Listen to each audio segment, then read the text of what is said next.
ಸರ್ಕಾರದಿಂದ ಕೋಟಿ ಕೋಟಿ ಅನುದಾನ ಕೊಟ್ಟರೂ ಕೂಡ ಮಂಡ್ಯದ ಮೈ ಶುಗರ್ ವಿಚಾರದಲ್ಲಿ ಯಾವುದೇ ಬದಲಾವಣೆಗಳು ಕಾಣಿಸ್ತಾ ಇಲ್ಲ. ಮೈ ಶುಗರ್ ಕಬ್ಬಿನ ಕಾರ್ಖಾನೆಯಲ್ಲಿ ಈಗ 5-6 ದಿನಗಳಿಂದ ಕಬ್ಬು ನುರಿಯುವಂತಹ ಕೆಲಸನೇ ನಿಂತು ಹೋಗಿದೆಯಂತೆ.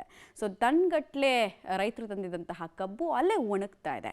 ಯಾಕೆ ಈ ಸಮಸ್ಯೆ, ಯಾರ್ದು ಮೇನ್ ತಪ್ಪು ಅಂತ ಡೀಟೇಲ್ಸ್ ಇದೆ, ನೋಡ್ಕೊಂಡು ಬರೋಣ ಬನ್ನಿ. ಮೈ ಶುಗರ್ ಅಧಿಕಾರಿಗಳ ನಿರ್ಧಾರದಿಂದ ರೈತರು ಸಂಕಷ್ಟ. ತಾಂತ್ರಿಕ ಕಾರಣ ಹೇಳಿ ಕಾರ್ಖಾನೆ ಸ್ಥಗಿತ. 5 ದಿನಗಳಿಂದ ಕಬ್ಬು ನುರಿಯುವ ಕಾರ್ಯ ಬಂದ್. ರಾಜ್ಯ ಸರ್ಕಾರದ ಏಕೈಕ ಸಕ್ಕರೆ ಕಾರ್ಖಾನೆ ಅಂದ್ರೆ ಮೈಸೂರು ರಾಜರು ಕೊಟ್ಟ ಕೊಡುಗೆಯಾದ ಮಂಡ್ಯದ ಮೈ ಶುಗರ್ ಸಕ್ಕರೆ ಕಾರ್ಖಾನೆ. ಈ ಕಾರ್ಖಾನೆಯನ್ನ ಉಳಿಸಿಕೊಳ್ಳೋಕೆ ಅಧಿಕಾರಕ್ಕೆ ಬಂದ ಸರ್ಕಾರಗಳೆಲ್ಲವೂ ಕೋಟಿಗಟ್ಟಲೆ ಅನುದಾನವನ್ನ ಬಿಡುಗಡೆ ಮಾಡುತ್ತಲೇ ಬಂದಿವೆ. ಆದ್ರೆ ಬಂದ ಅನುದಾನವೆಲ್ಲ ಎಲ್ಲಿಗೆ ಹೋಗುತ್ತೋ ಏನೋ ಗೊತ್ತಿಲ್ಲ. ಪ್ರತಿ ಬಾರಿಯೂ ಒಂದಲ್ಲ ಒಂದು ಸಮಸ್ಯೆಯಿಂದ ಮೈ ಶುಗರ್ ಸಕ್ಕರೆ ಕಾರ್ಖಾನೆ ಸುದ್ದಿಯಲ್ಲಿ ಇದ್ದೇ ಇರುತ್ತೆ. ಇದೀಗ ಮೈ ಶುಗರ್ ಸಕ್ಕರೆ ಕಾರ್ಖಾನೆಯ ಆಡಳಿತ ಮಂಡಳಿಯವರ ನಿರ್ಧಾರದಿಂದ ರೈತರು ಸಂಕಷ್ಟಕ್ಕೆ ಸಿಲುಕಿಕೊಂಡಿದ್ದಾರೆ.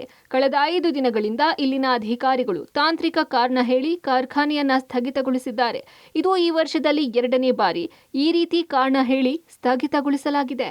ಅನುದಾನ ಕೊಟ್ಟರೂ ಬಗೆಹರಿಯದ ಮೈ ಶುಗರ್ ಸಮಸ್ಯೆ. ಪದೇ ಪದೇ ಕಬ್ಬು ನುರಿಯುವ ಕಾರ್ಯ ಸ್ಥಗಿತ. ಬಿಸಿಲಿನಲ್ಲಿ ಒಣಗುತ್ತಿರುವ ಸಾವಿರಾರು ಟನ್ ಕಬ್ಬು. ಕಳೆದ 4-5 ದಿನಗಳಿಂದ ಮೈ ಶುಗರ್ ಕಾರ್ಖಾನೆ ನಿಂತಿರುವ ಕಾರಣ ಇಲ್ಲಿನ ಯಾರ್ಡ್ನಲ್ಲಿ ಸಾವಿರಾರು ಟನ್ ಗಟ್ಟಲೆ ಕಬ್ಬು ಬಿಸಿಲಿನಲ್ಲಿ ಒಣಗ್ತಾ ಇದ್ರೆ, ಇನ್ನೊಂದೆಡೆ ಜಮೀನಿನಲ್ಲಿ ಕಟಾವು ಆದ ಕಬ್ಬು ಸಹ ಒಣಗುತ್ತಿದೆ.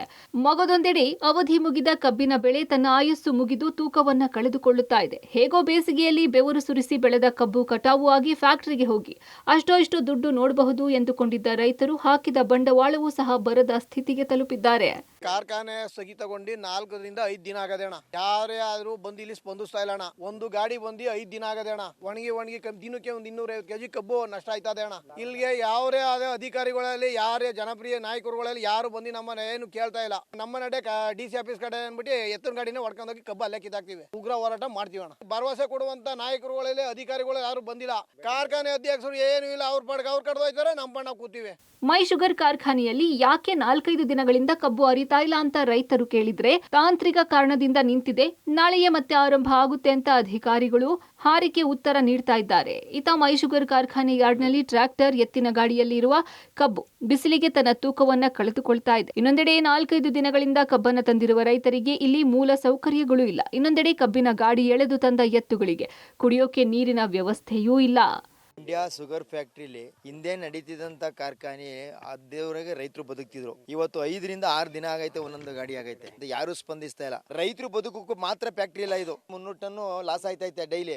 5 ದಿನದಿಂದ ಅವಕ್ಕೆ ಹುಲ್ಲು, ಮೇವು, ಹಿಂಡಿ ಯಾರು ತಂದು ಕೊಡ್ತಾರೆ? ಇವರು ಓಡ್ಸೋಕಾಗದಕ್ಕೆ ಏನಕ್ಕೆ ಏನು ಅಂತ ಯಾರು ರೈತರುಗಳ ಗಮನಕ್ಕೆ ಇಲ್ಲ ಸರ್. ಕೋಟಿ ಬಂಡವಾಳ ಅಲ್ಲಿ ಬಂದಿರ್ತದೆ MSC ಫ್ಯಾಕ್ಟ್ರಿಗೆ ಅಂತ, ಅಲ್ಲೂ ಬರೋದಕ್ಕೆ ಇದು ದುಡ್ಡು ಇಲ್ಲಿ ಬರ್ಬೇಕಲ್ಲ. ಒಟ್ಟಾರೆ ಅಧಿಕಾರಕ್ಕೆ ಬಂದ ಸರ್ಕಾರವೆಲ್ಲ ಮೈ ಶುಗರ್ ಉದ್ಧಾರಕ್ಕಾಗಿ ಕೋಟಿಗಟ್ಟಲೆ ಹಣ ಬಿಡುಗಡೆ ಮಾಡಿದ್ರು. ಇಲ್ಲಿನ ಸಮಸ್ಯೆಗಳು ಮಾತ್ರ ತಪ್ಪಲೇ ಇಲ್ಲ.